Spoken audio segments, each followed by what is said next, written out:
Good morning students. आज हम वायरसों का अध्ययन करेंगे। जैसा कि आप जानते हो, वायरस ऑब्लिगेट इंट्रासेल्युलर पैरासाइट होता है जो अपने लक्षणों को केवल पोषी कोशिका के भीतर ही प्रदर्शित कर पाता है।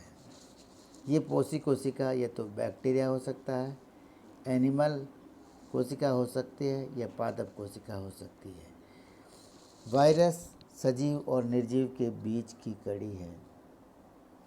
वायरस जब पोषी कोशिकाओं में जाता है तभी पोषी कोशिकाओं की मशीनरी का उपयोग अपने स्वयं के संश्लेषण के लिए करता है।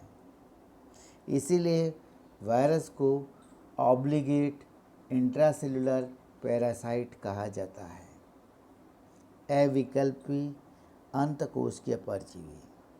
यहाँ कुछ एक वायरस दे रखे हैं, उनके नाम भी आप देख लीजिए। इधर बैक्टीरियोफेज दे रखा है, बैक्टीरियोफेज की शेप। फिर बैक्टीरियोफेज के बाद कुछ एनिमल वायरसेस दे रखे हैं और फिर रिट्रो वायरसेस दे रखे हैं। इन सब वायरस के ऊपर बाहर की ओर का जो आवरण है वो कैप्सिड कहलाता है। कैप्सिड और कैप्सिड। और इसके अंदर कैप्सिड के अंदर जो है होता है वो न्यूक्लियोप्रोटीन होता है। ये न्यूक्लियोप्रोटीन या तो डीएनए हो सकता है या फिर आरएनए हो सकता है। इन दोनों वायरसों में न्यूक्लियोप्रोटीन के रूप में डीएनए दिखाया गया है। तीनों में डीएनए, जो ये डीएनए वायरसेस है।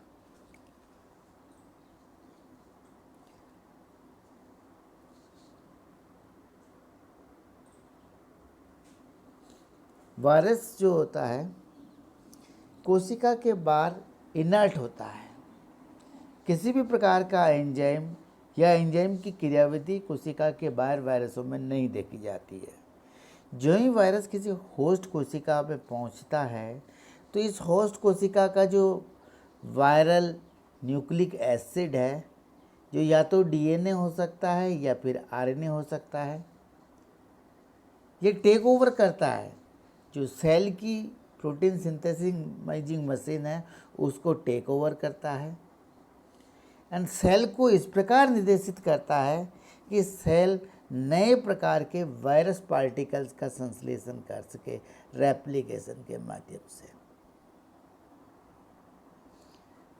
वायरसों का आकार भिन्न भिन्न प्रकार का होता है। एक प्रोकैरियोटिक सेल के एक टिपिकल यूकैरियोटिक सेल है ये हमारे पास, जिसका आकार जो है लगभग 1000 नैनोमीटर या 1 म्यूएम होता है, 1 माइक्रोमीटर होता है। उसके भीतर जो है ये छोटे आकार की संरचना आ सकती है। तो वायरस का पार्टिकल इतना छोटा है, उससे बड़ी प्रोकैरियोटिक सेल है और ये पूरी बड़ी वाली यूकैरियोटिक सेल के जिसके भीतर एक न्यूक्लियस पाया जाता है। न्यूक्लियस का भी स्मॉल पार्टिकल जितना पोर्शन होता है वायरस।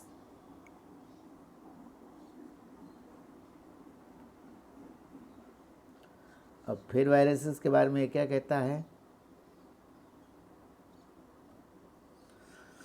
बेसिक वायरस का पार्टिकल जो होता है, basic particle of the virus को वीरियन कहते हैं। ये इंटैक्ट होता है। संक्रमित वायरस जो पार्टिकल होता है उसके 2 कंपोनेंट होते हैं। 2 कंपोनेंट में पहला कंपोनेंट उसमें न्यूक्लिक एसिड होता है। ये न्यूक्लिक अम्ल या तो डीएनए हो सकता है या आरएनए हो सकता है। इसके ऊपर प्रोटीन का कोड पाया जाता है और प्रोटीन का ये कोड कैप्सिड कहलाता है। और कैप्सिड जो इसकी इंडिविजुअल इकाई है कैप्सोमियर से मिलकर के बना होता है।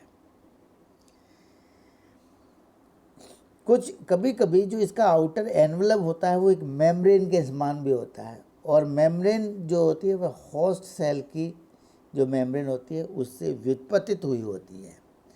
तो ये एनवलप जो है स्पेसिफिक, इस पे स्पाइक्स लगे होते हैं प्रोटीन के। इन प्रोटीन के स्पेसिफिक जो स्पाइक्स होते हैं उनको एच स्पाइक्स या एन स्पाइक्स कहा जाता है। इस प्रकार के एच और एन स्पाइक्स इन्फ्लुएंजा वायरस में पाए जाते हैं। ये एच और एन जो स्पाइक्स होते हैं ये सेल के ऊपर इसके अटैचमेंट के लिए सहायक होते हैं, कोशिका के साथ संलग्न में सहायता करते हैं और कोशिका को संवेदी केमिकल एक्शन के प्रति संवेदी बनाते हैं। अब इन स्पाइक्स कैसे कैसे स्पाइक्स पाए जाते हैं वायरसेस में, इनको हम देख लेते हैं। यहाँ देखिए भाई, सबसे पहले ये एक आरएनए वायरस है जो कि टीएमवी में पाया जाता है। इस वायरस के चारों ओर ये जो लिखी हुई संरचना है ये सारे क्या है, इसके कैप्सिड्स हैं। नेक्स्ट वाला वायरस के ये गोल गोल जो इतनी भी इकाइयाँ हैं इधर से ऐसे लगी हुई, ये सारी कैप्सोमियर्स है जिसमें डीएनए क्या पाया जाता है, न्यूक्लिक अम्ल के रूप में पाया जाता है। एक ग्लाइकोप्रोटीन का कोड है। ठीक आगे वाला जो वायरस है उस पर भी ग्लाइकोप्रोटीन का मेम्ब्रेन का एनवेलप है। आरएनए उसके वायरस है, अंदर ये इसका कैप्सिड है और कैप्सिड में ग्लाइकोप्रोटीन्स के स्पाइक्स पाए जाते हैं। यहाँ डीएनए वायरस है, इसका हेड है, पीछे की ओर इसका टेल और टेल के विशेष है और इस प्रकार ये जो संरचना है वो टेल फाइबर्स है। ठीक है भाई, ये सारे वायरसेस के बारे में। तो सबसे पहला वाला जो वायरस है वो है TMV, टोबैको मोज़ेक वायरस। दूसरा वाला वायरस इसका नाम है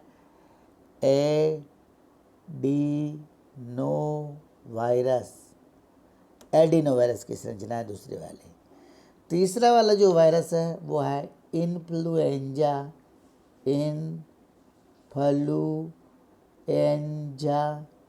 और चौथा वाला जो वायरस है वो हमारे पास है tobacco mosaic virus, sorry bacteriophage.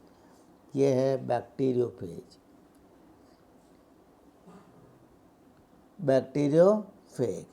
साथ ही इन वायरसेस का आकार दे रखा है। टीएमवी का आकार 10 नैनोमीटर है, 10। इसका एडिनोवायरस 50 nm, इन्फ्लुएंजा वायरस भी 50 nm और बैक्टीरियोफेज भी 50 nm का है साइज वाला वायरसेस है। इन्हीं वायरस को वायरस का अध्ययन विज्ञान की जिस शाखा में किया जाता है उसे वायरस विज्ञान, विषाणु विज्ञान कहलाता है।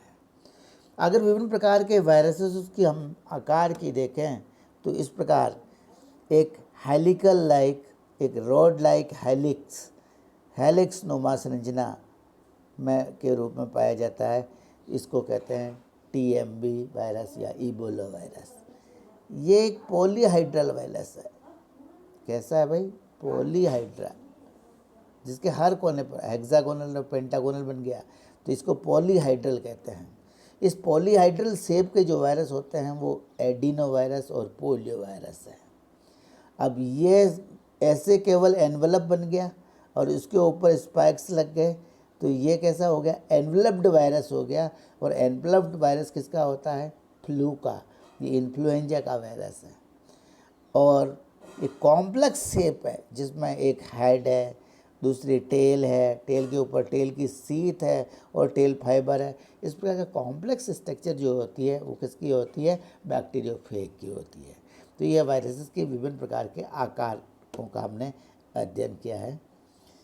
अब इसके बाद में यहाँ एक इबोला वायरस का डायग्राम दिखाया गया है। इबोला वायरस से संक्रमित कोशिका पोलियो वायरस से संक्रमित है तो ऐसी दिखेगी। वायरस इन्फ्लुएंजा वायरस का जो एनवेलप है उसका और थोड़ा डिटेल से यहाँ बताया गया है। इसको मैं बड़ा कर लेता हूँ।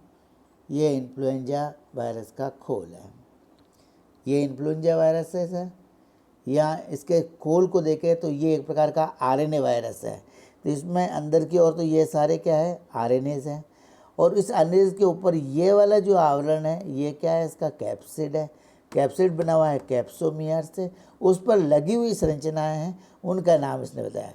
ये ग्रीन कलर की जो संरचना लगी है वो है न्यूरामिनिडेज और येलो कलर की है वो है हिमेटोग्लूटिलिन्स, जो कि एनवलप पे लगी हुई पाई जाती है। इस एनवलप पे अटैच है हिमेटाग्लूटुलिन और न्यूरामिनिडेज।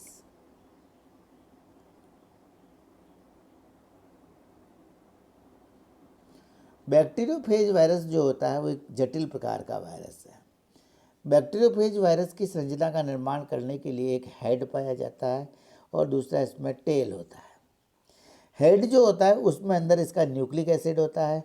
ये न्यूक्लिक एसिड या तो डीएनए हो सकता है या फिर आरएनए हो सकता है, जो मिलकर के हेड के अंदर पाया जाता है। ये इसका हेड हो गया। हेड के पीछे वाली संरचना कॉलर और कोर कहलाती है। दो संरचनाएं, कॉलर है जिसके अंदर कोर है, और उसके नीचे की ओर इसकी जो है कॉन्ट्रैक्टाइल सीथ्स पाई जाती है। ये कॉन्ट्रैक्टाइल सीथ है। ऐसे कॉन्ट्रैक्टाइल सीथ के नीचे की ओर वाला पोर्शन में टेल फाइबर्स है। जैसे ये टेल फाइबर्स, तो ये टेल फाइबर्स जो होते हैं वो एंड प्लेट के ऊपर लगे होते हैं। तो एक प्रकार का जो बैक्टीरियोफेज वायरस होता है उसमें न्यूक्लिक एसिड युक्त हेड पाया जाता है, जो कॉलर और कोर प्रोटीन्स के माध्यम से टेल से जुड़ा होता है। टेल के ऊपर एक सीट पाई जाती है। टेल का पिछले वाला हिस्सा एंड प्लेट कहलाता है और एंड प्लेट से टेल फाइबर निकले हुए होते हैं।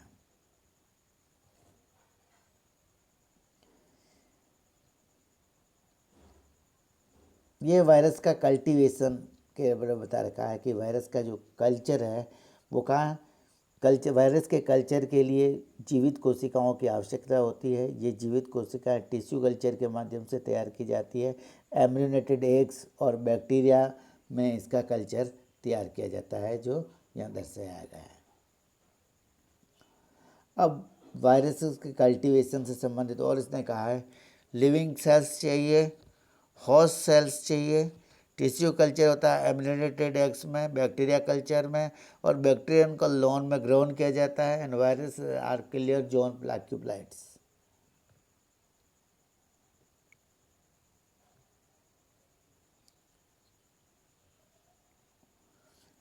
अब वायरस का कल्चर, तो वायरस की जो साइकिल होती है वो दो प्रकार की होती है। वायरस का रेप्लिकेशन बैक्टीरिया में होता है, तो लाइफ साइकिल और बैक्टीरिया वायरस साथ साथ में चलते हैं। तो यहाँ क्या है, बैक्टीरिया में वायरस का जो कल्चर होएगा तो एक प्रकार की साइकिल जो होती है वो लाइटिक साइकिल कहलाती है, और दूसरी साइकिल जो होती है लाइसोजेनिक साइकिल कहलाती है। ये एक वायरस का पार्टिकल है जिसे हम बैक्टीरियोफेज कहते हैं, जिसमें हेड प्रोटेक्टिव कोट में वायरल क्रोमोसोम्स है। इसलिए इस बैक्टीरियोफेज वायरस ने, ये एक बैक्टीरिया की सेल है, इसमें इन्फेक्शन करा है। तो सबसे पहले इसकी सतह पर चिपकता है, और सतह पर चिपकने की क्रिया को क्या कहते हैं, एडसॉर्प्शन कहते हैं। जब एडसॉर्प्शन हो जाता है उसके पश्चात ये पूरा का पूरा बैक्टीरिया, जो बैक्टीरियोफेज वायरस है, उसमें उपस्थित जो वायरल क्रोमोसोम है वो वायरल क्रोमोसोम्स का क्या होता है, बैक्टीरियल सेल के भीतर की ओर प्रवेश होता है, और बाकी जो आउटर असेंबली है वो बाहर की ओर रह जाती है। तो ये सेकंड वाली स्टेप, पहली स्टेप तो एडसॉर्प्शन हो गई, और दूसरी में पेनिट्रेशन है, जिसमें केवल जो इसका न्यूक्लिक एसिड है वो बैक्टीरिया सेल के भीतर की ओर घुस गया है। बैक्टीरियल सेल के अंदर घुस जाने के पश्चात इस जीनोम में निहित सूचनाओं के आधार पर सबसे पहले अर्ली प्रोटीन्स का संश्लेषण होता है। तीसरी step, synthesis of the early proteins. चौथी स्टेप में इस जो क्रोमोसोम्स है, इस क्रोमोसोम्स का रेप्लिकेशन होएगा, और रेप्लिकेशन होकर के ये बहुत सारे क्रोमोसोम्स बना देगा। Multiplication of the virus chromosomes, ये चौथी स्टेप है। पांचवी स्टेप जब आएगी तो जो लेट प्रोटीन्स होंगे उनका संश्लेषण होता है पांचवी स्टेप्स में।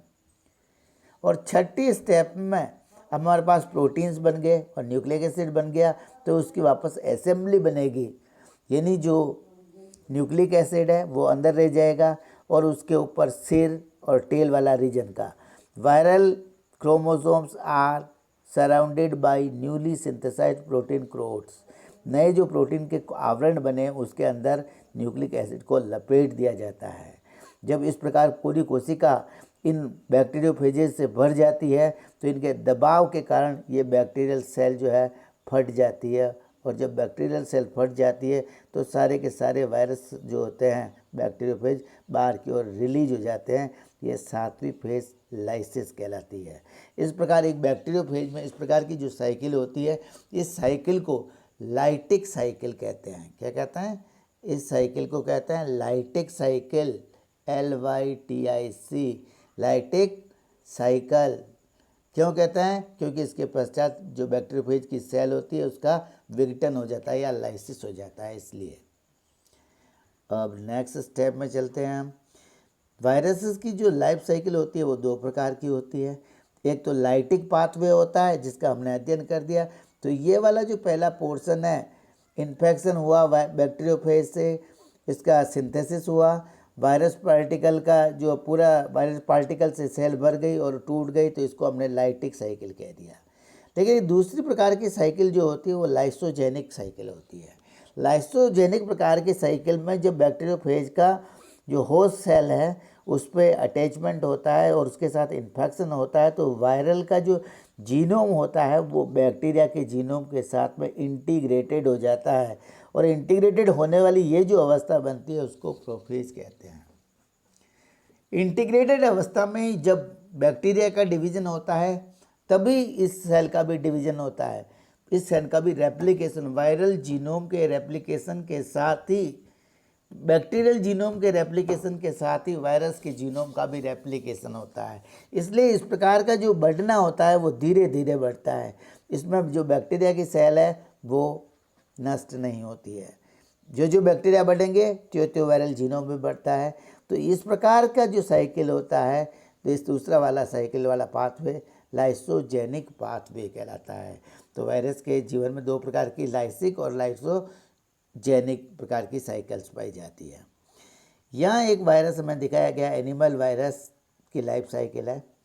सबसे पहले की साइकिल क्या प्रोसेस थी? पेनिट्रेशन हुआ, अनकोटिंग हुई, बायोसिंथेसिस हुआ, फिर असेंबली होएगी, मैचुरेशन होएगा, रिलीज होएगा, और can have latent infection also. ये एक वीरियन का पार्टिकल आया, वायरस पार्टिकल सेल की सरफेस पे अटैच हो गया। सेल के अंदर धंसना है तो ये पूरी की पूरी बंडिंग मेम्ब्रेन को लेकर के सेल के अंदर आ गया। अब सेल के अंदर आया है तो पहली स्टेप के बाद में दूसरी स्टेप में इस पूरी की पूरी स्ट्रक्चर का विघटन हो गया। दूसरे स्टेप में क्या हो गया? इसका विघटन हो गया। विघटन हो गया तो इसका जीनोम फ्री हो गया। जीनोम, ये इसके जीनोम फ्री हो गए तीसरी स्टेप में, और जीनोम फ्री हो जाने के पश्चात ये सारे जीनोम के पार्टिकल रिलीज हो गए। या अंदर इसमें क्या होएगा? ट्रांसक्रिप्शन होएगा और ट्रांसलेशन। ये बाहर आ गया, वापस ये पार्टिकल बाहर आए तो इस जीनोम के आधार पर ये जो आरएनए आया, डीएनए आया, उसके आधार पर क्या हुआ?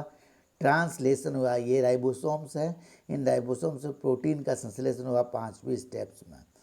प्रोटीन का संश्लेषण होने के बाद गोल्जी अपैरेटस में इन प्रोटीन्स की प्रोसेसिंग हुई, और प्रोसेसिंग के पश्चात ये सेल की मेम्ब्रेन की तरफ बढ़े और उसके ऊपर लग कर के वापस इसकी असेंबली होकर के इसको सेल से पूरे वायरस का निर्माण कर दिया और उसको रिलीज करा दिया। तो ये जो स्टेप्स है वायरस की, अनकोटिंग हुआ, फिर बायोसिंथेसिस हुआ, असेंबली हुआ, मैचुरेशन हुआ, रिलीज हुआ, ये वायरस के लाइफ साइकिल की स्टेजेस हैं। इन्हीं को वापस यहाँ पे भी रिपीट किया गया है। सबसे पहले ये वायरस है, इस वायरस की सेल सरफेस के ऊपर पाए जाने वाले रिसेप्टर के द्वारा इसकी बाइंडिंग हुई।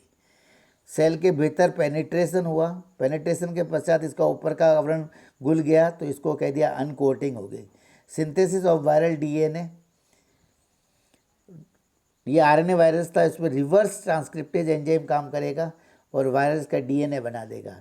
जब वायरस का डीएनए बन गया तो इस डीएनए का होस्ट का क्रोमोसोम में उसके साथ इंटीग्रेशन हो गया और फिर सिंथेसिस हुआ वायरल आरएनए का, डीएनए से वापस आरएनए बना। जो आरएनए बना मैसेंजर आरएनए, वो साइटोप्लाज्म में आया और साइटोप्लाज्म में जो आरएनए था मैसेंजर आरएनए, उसके आधार पर वायरस के प्रोटीन्स बने और प्रोटीन्स जो है वापस जाकर के सेल के कोने में यहाँ पर इसकी असेंबली हुई सारे प्रोटीन्स की, और असेंबली होने के पश्चात वायरस एक बडिंग के रूप में सेल से टूट करके वापस बाहर निकल गया। तो ये जो मेन स्टेप्स है वायरस के सिंथेसिस की, असेंबली की, उसको इस स्लाइड में दिखाया गया है। अब यहाँ ये क्या कह रहा है कि जो एनिमल वायरस लाइफ साइकिल है उसमें क्या होता है, पेनिट्रेशन होता है वायरस का, अनकोटिंग हुई, बायोसिंथेसिस हुई, असेंबली हुई, रिलीज हुआ, और latent infection seen in herpes virus type and even HIV जो होता है वो एक प्रकार का RNA वायरस है, इसको रेट्रो वायरस कहते हैं। इसमें जो एंजाइम होता है वो रिवर्स ट्रांसक्रिप्टेज होता है, जो RNA से DNA का निर्माण करता है, RNA वाले जीनोम से DNA का निर्माण करता है। एक ड्रग आती है AZT, ये HIV पर कार्य करती है, और इसका जो रिवर्स ट्रांसक्रिप्टेड एंजाइम है उसको जो है कार्य नहीं करने देती है, और फिर RNA ये जो वायरस का संश्लेषण नहीं होता है। बडिंग वाली एक्शन में इसको कंप्लीट वायरस की असेंबली दिखा रखी है कि एक सेल है, उस सेल पर रिसेप्टर है। कौन सा रिसेप्टर है? CD4 रिसेप्टर है, या CCR5 या CXR4, ये आप कोर रिसेप्टर्स हैं। CCR5, CXR4 and CD4। ये वायरस का पार्टिकल आया,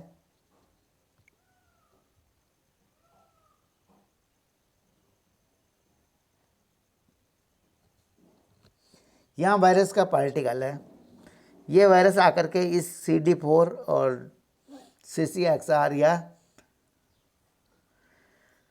CCXR4 या CC5 पे बाइंड कर गया। बाइंड करने के लिए ये एक HIV वायरस है। इसके सरफेस पे जो प्रोटीन पाए जाते हैं 120 ग्लाइकोप्रोटीन्स है। इसके भीतर की ओर कैप्सिड है, उसमें 2 RNA वायरस है, और उसमें 2 बिंदी के समान ये रिवर्स ट्रांसक्रिप्टेज एंजाइम है। ठीक है, इस प्रकार इसकी बडिंग हो जाने के पश्चात the GP120 glycoprotein on the surface of the HIV attached to the CD4 and one of the 2 core receptors on the surface of CD4 plus cells। 2 core receptors बता दिया, CCR5 एंड CXR4, उनके साथ में ये GP120 glycoprotein bind कर जाता है। Bind कर जाने के पश्चात ये वायरस पूरा का पूरा इस सेल की मेम्ब्रेन के साथ फ्यूज हो जाता है, जिससे इसके अंदर उपस्थित जो इसका जीनोम है वो सेल के अंदर चला जाता है। तो सेकंड स्टेप में ये कह रहा है कि रिवर्स ट्रांसक्रिप्टेज जो होता है वो कैटेलाइजेस करता है, first the synthesis of DNA copy of the viral RNA, and second the synthesis of second DNA strand complementary to the first one. ये 2 RNA की स्ट्रैंड है, फ्री हो गई। ये रिवर्स ट्रांसक्रिप्टेज 2 एंजाइम है। इन एंजाइमों ने क्या करा, रिवर्स ट्रांसक्रिप्टेज ने RNA था वायरल का RNA, इसको रिवर्स ट्रांसक्रिप्टेज के माध्यम से बना दिया इसका DNA। ये ऊपर क्या है भाई, ये ऊपर RNA है, तो यहाँ RNA से क्या बन गया, DNA बन गया। इसलिए रिवर्स ट्रांसक्रिप्टेज एंजाइम ने DNA बना दिया। DNA की डबल स्टैंडर्ड बन गया। DNA की क्या बन गई भाई, ये DNA बन गया, डबल स्टैंड DNA चला गया न्यूक्लियस में। न्यूक्लियस में गया तो होस्ट सेल का जो DNA उस DNA के साथ में ये इनकॉर्पोरेट हो गया, होस्ट सेल के DNA के साथ इनकॉर्पोरेट हो गया। अब DNA से वापस क्या बनेगा, मैसेंजर RNA बनेगा। DNA से RNA बनेगा, ट्रांसक्रिप्शन हो गया, और ये ट्रांसक्रिप्शन के पश्चात ये जो वापस RNA बना है वो RNA आ गया सेल के साइटोप्लाज्म में। सेल के साइटोप्लाज्म में जो राइबोसोम्स हैं उन राइबोसोम के साथ में बंध गया, और इसने इस राइबोसोम के साथ में प्रोटीन का संश्लेषण हुआ, और इसने अपने प्रोटीनों का संश्लेषण कर दिया। कौन सा प्रोटीन बन गया, प्रोटीन बन गया GP120, ये प्रोटीन बन गए, ये सारे के सारे प्रोटीन इसके बन गए। जब प्रोटीन बन गए तो प्रोटीन बन जाने के पश्चात ये गया वापस सेल के किनारे पर, सरफेस पे, और वहाँ पर इन प्रोटीन्स के असेंबली को लगा करके RNA इसके भीतर लग गया ये वायरस। तो viral ending by budding in macrophage cell, virus exit by cell lysis in T cells में जो है लाइसिस करता है, और लाइसिस के माध्यम से ये वायरस जो है रिलीज हो जाता है। Complete HIV particles are assembled in macrophages HIV out of the cell without rupturing the cell In T cells, HIV exits cells by rupturing its effectively killing the cells. तो macrophage sales में और T cells में तो ये cell को तोड़ करके बाहर निकलता है, और मैक्रोफेज सेल में सेल को बिना तोड़े हुई इस वायरस की असेंबली हो जाती है। तो ये असेंबली का मोड जो है 2 सेल्स में दिखाया गया है HIV वायरस का। यहाँ रेबीज़ का जो वायरस है उसकी बडिंग की कॉलोनियाँ दिखाई गई है। रेबीज़ वायरस की कॉलोनियाँ कैसे बड करती है, ग्रो करती है, वो इसमें दिखाया गया है। वायरस क्या हो गया, तो वायरस को हमने देख लिया एक मल्टी सेगमेंटेड जिसमें RNA का जीनोम होता है। ऐसा इन्फ्लुएंजा वायरस को यदि हम देखें तो ये हमारे पास इसका डायग्राम है। हायर म्यूटेशन रेट होती है इन्फ्लुएंजा वायरस की, जेनेटिक शिफ्ट और ड्रिफ्ट बहुत करता है। ये न्यू वैक्सीन इसकी इसलिए रिक्वायर्ड होती है। ये इन्फ्लुएंजा का वायरस है, ये एक प्रकार का इसके ऊपर पाया जाने वाला एनवलप है। एनवलप कैप्सोमियर से मिलकर बना, तो ये इसका ऊपर वाला कैप्सिड है। ये तो लिखा है इसने एनवलप, एनवलप में ये है कैप्सिड, और कैप्सिड में क्या है, एक एंजाइम है जिसे कहते हैं न्यूरामिनिडेज। ये न्यूरामिनिडेज है, और ये हेमाटोग्लूटिलिन्स है, हेमाटोग्लूटिलिन्स, और ये आयन की चैनल्स हैं। ध्यान से देखिए भाई, ये वाली आयन की चैनल है, हेमाटोग्लूटिलिन्स है, कैप्सिड है, और ये न्यूरामिनिडेज है, और नीचे की ओर छूट गया तो ये लिपिड का एनवलप है ऊपर वाला। इस प्रकार की संरचना होती है एक इन्फ्लुएंजा वायरस की। लिपिड का ऊपर क्या है, आवरण है, इसलिए साबुन के पानी से धोते ही लिपिड का आवरण जो है डिजोल्व हो जाता है इसका। अब यहाँ प्रियॉन्स के बारे में है। वायरस का जो इन्फेक्टेड पोर्शन होता है उसको प्रियॉन कहता है। इन्फेक्टियस प्रोटीन्स जो होते हैं उनको प्रियॉन कहा जाता है। ये स्क्रैपीज रोग भेड़ों में, कुरू डिजीज मानवों में, BSE डिजीज इन कैटल्स में, एंड KDJ इन पीपल्स, जिसे हम मैड काउ डिजीज कहते हैं of the man and human, cow and man, उसको क्रिएट करता है। ठीक है भाई, ये वो वाला ये प्रियॉन्स के द्वारा उत्पन्न होने वाले ये प्रियॉन है, इसमें न्यूक्लिक एसिड नहीं है। प्रोटीन का इन्फेक्टियस पोर्शन जो पार्टिकल का होता है उसको प्रियॉन्स कहा जाता है। स्क्रैपी सेप्स में, कुरू मैन में, BSE कैटल में, KJD in people, mad cow disease. Thank you for watching this video. अपेक्षा करते हैं कि ये वीडियो आपके लिए उपयोगी होगा।